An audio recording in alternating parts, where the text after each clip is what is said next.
ये कहानी एक नेहा नाम की लड़की की है। 23 साल की नेहा शादीशुदा लड़की थी।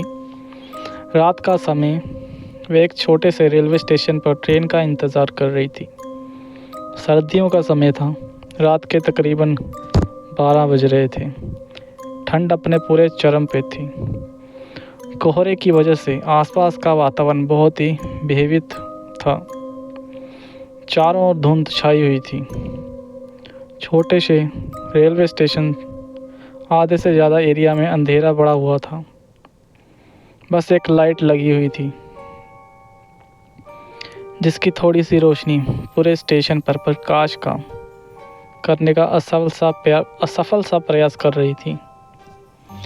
नेहा स्टेशन पर अपनी माँ के साथ बैठकर ट्रेन का इंतज़ार कर रही थी।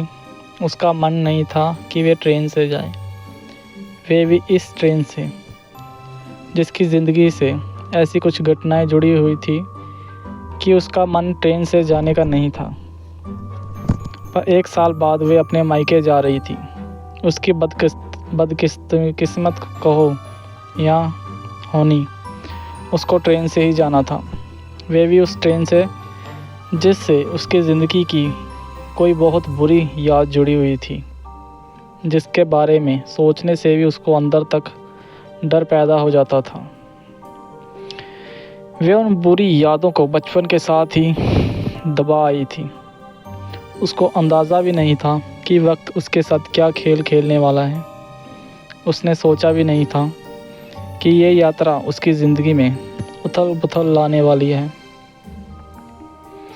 उसकी मजबूरी उसको इस स्टेशन पर ले आई थी क्योंकि घर जाना भी ज़रूरी था। इतने दिन बाद जो मायके जाने का मौका आया था, किसी डर की वजह से इस मौके को नहीं गंवा सकती थी, क्योंकि जिस कारण से वे उस ट्रेन से नहीं जाना चाहती थी, उस बात को पूरे 10 साल हो चुके थे। अचानक बने कार्यक्रम के कारण ट्रेन से जाना उसकी मजबूरी बन गई थी, क्योंकि उस समय किसी कारण से कुछ समय के लिए बसों का आगमन बंद था। अंधेरे में डूबा हुआ स्टेशन, उस कोहरे की चादर जिस कारण दूर दूर तक कुछ भी नज़र नहीं आ रहा था। कोहरे की वजह से ट्रेन लेट चल रही थी। 9 बजे से इंतज़ार करते करते रात के 12 बजने को आए थे, पर ट्रेन का कोई अता पता नहीं था। आसपास 2-4 सवारियां और भी बैठी हुई थीं। वे सब भी ट्रेन का इंतज़ार करते करते नींद के झोंके ले रहे थे। एक युवक बेसब्री से बार बार पटरियों के करीब जाकर ट्रेन को देखने का प्रयास कर रहा था और प्लेटफार्म पर ये चक्कर काट रहा था, जैसे उसका वक्त ना कट रहा हो। जैसे ही ट्रेन आई और वे सवार हो जाएं, ट्रेन का इंतज़ार करते करते जाने कब नेहा की झपकी लग गई, उसको पता भी नहीं चला। तभी अचानक से एक आवाज़ उसके कानों में गूंजी, एक फुसफुसाती हुई आवाज़। किसी ने धीरे से कान में फुसफुसाया, मेरे साथ चलो।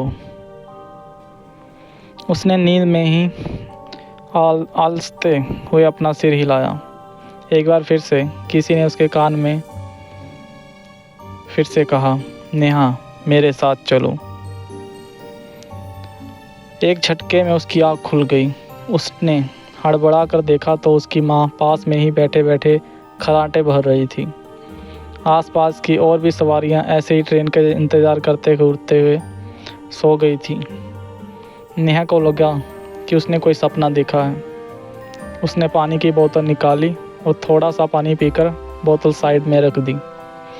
एक बार फिर से सब सवारियां पर नज़र डाली और फिर से आंख बंद करके सीट पर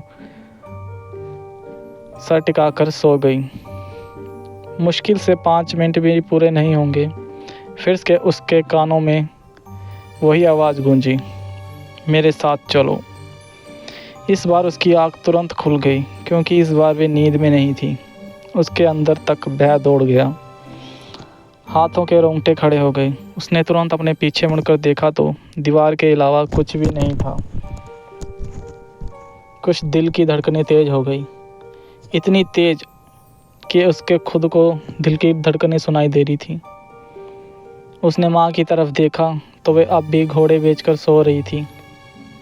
उसने अपने सांसों को नियंत्रित किया और हिम्मत करके उठकर देखा तो आसपास कोई नहीं था। स्टेशन की टिकट खिड़की थोड़ी दूरी पर ही थी, जिसमें हल्की हल्की रोशनी नज़र आ रही थी। उसने प्लेटफार्म के दोनों साइड देखा, उसको कुछ भी नज़र नहीं आया। अचानक से आसमान में बिजली कड़की। उसकी नज़र ट्रेन की पटरी पर आ गई। उसको लगा वहाँ पटरियों के बीच कोई साया खड़ा हुआ है। कम रोशनी और कोहरे की वजह से कुछ साफ